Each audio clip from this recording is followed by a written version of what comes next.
Hey everybody, welcome back to The Last Shed on Dead End Street. My name is Tim.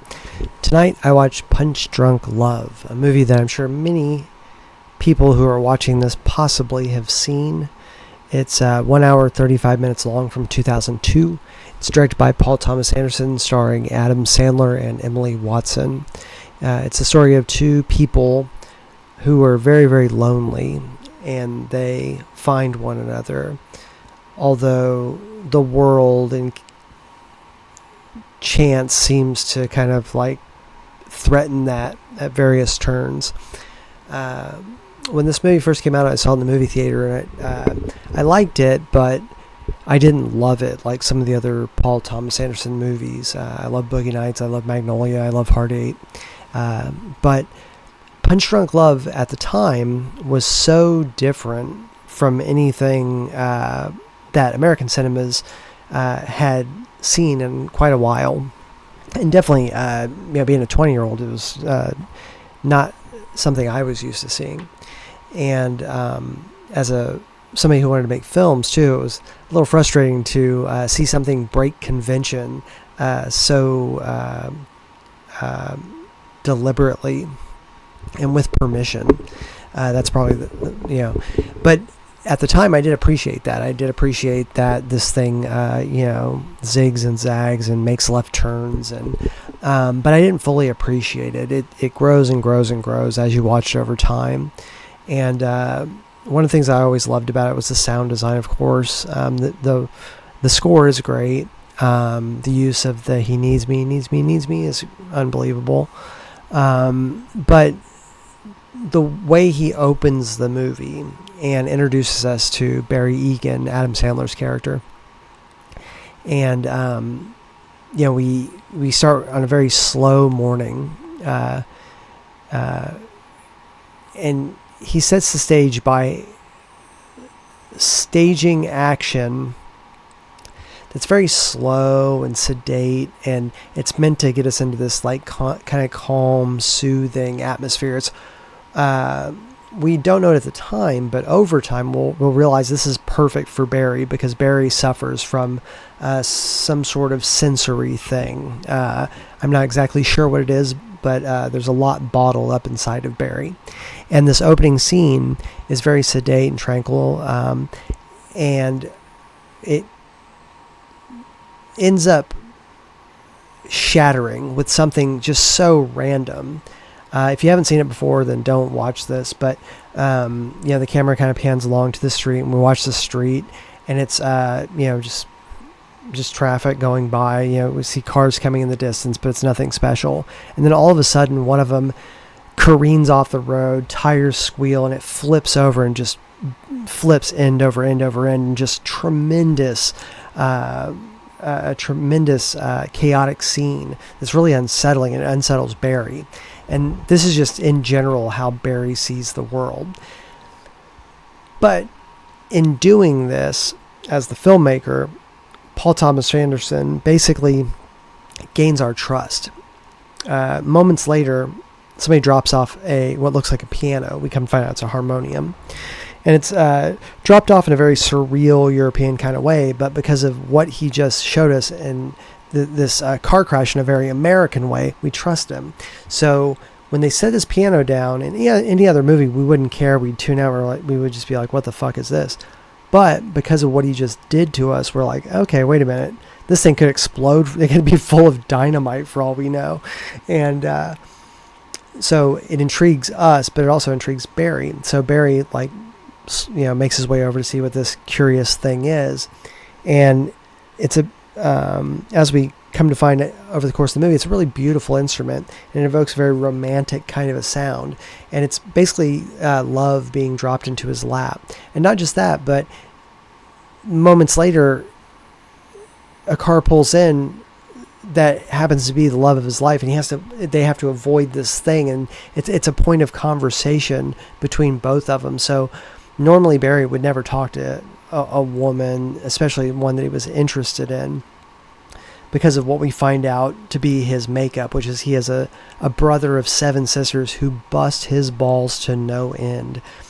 to the point of really creating a real like mess psychologically for him as a person, which also kind of lends this idea of this just how he kind of views the world. It's, you know, he's always feels in danger.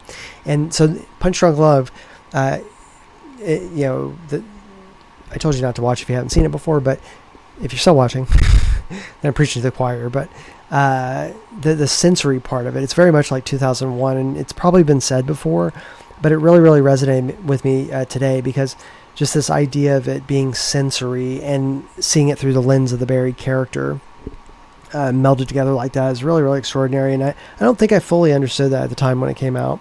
Yeah, Paul Thomas Anderson really pulled off something amazing, as he typically does. But this is quite something at such a young age. There's another thing that at the time. This is one thing I wanted to mention, is that this may have been said before, but I hadn't heard it, so I thought about it. That Punch Drunk Love is Paul Thomas Anderson's fourth movie, and as Kill Bill is Quentin Tarantino's fourth movie, Punch Drunk Love is Paul Thomas Anderson's Kill Bill. In that it's this very singular thing that takes all the things he loves and who he is as a person and just mashes it into this like almost like a concentrated version of his love of movies, and like, you know, kind of what scratches his itch, I think. And you know, maybe I'm wrong, but that's kind of what I took from it.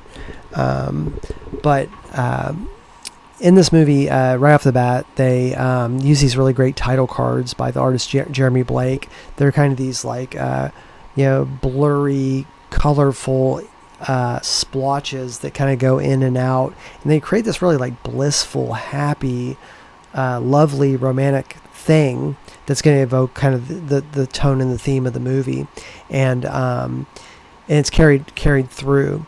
One of the things I noticed this time, I always knew, you know, obviously Barry's wearing the blue suit. Paul Thomas Anderson mentioned that every great movie has a character in a blue suit, or any movie with a character in a blue suit ends up being a great movie.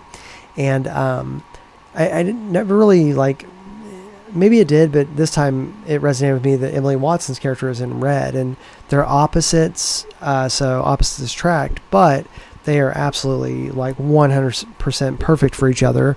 In that final scene when, you know, they're basically communicating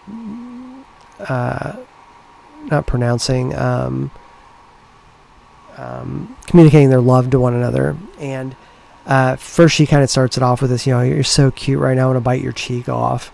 And then he responds with the, you're so beautiful, I want to bash your face with a sledgehammer.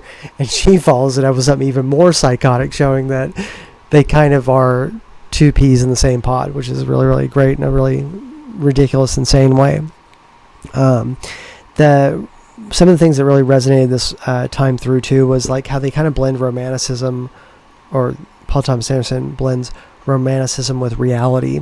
And at the time, he really familiarized my generation with Jacques Tati, and in this, I hadn't really understood it until I watched it this time, but like the forklifts in the background, and like the people walking across the frame, and like these kinds of things just kind of operating and going on in the background. Also, like obviously the kind of like musical kind of movements that he does, and just the character of Barry Egan is kind of who Lois, I just randomly put it on. I know that this isn't, I typically try to watch stuff that maybe isn't talked about a lot, but I figured I'd watch it. I did watch it in the shed tonight, so I figured I'd talk about it, especially with the new movie coming out. I don't always have a problem with Paul Thomas Anderson movies when they come out, but when I do, they typically reveal themselves years later because maybe I wasn't ready for them. Boogie Nights was kind of a similar thing. I loved Magnolia right off the bat. I loved Heart 8 right off the bat, Phantom Thread, and There Will Be Blood. But Boogie Nights and Punch Drunk Love both kind of, like, they kind of didn't really hit with me at the time, and now I love Boogie Nights, and Punch Drunk Love is just an incredible, incredible movie. It's pretty amazing that it was even made at all. It was really smart of him to do, too, because after that, he could really do anything. So Punch Drunk Love is now showing on the Criterion Channel. It's from 2002, It's 1 hour and 35 minutes long, directed by Paul Thomas Anderson, with the new movie One Battle After Another coming out. Maybe you want to recheck it out. It's on Criterion. My name's Tim. This is Last Shed on Dead End Street.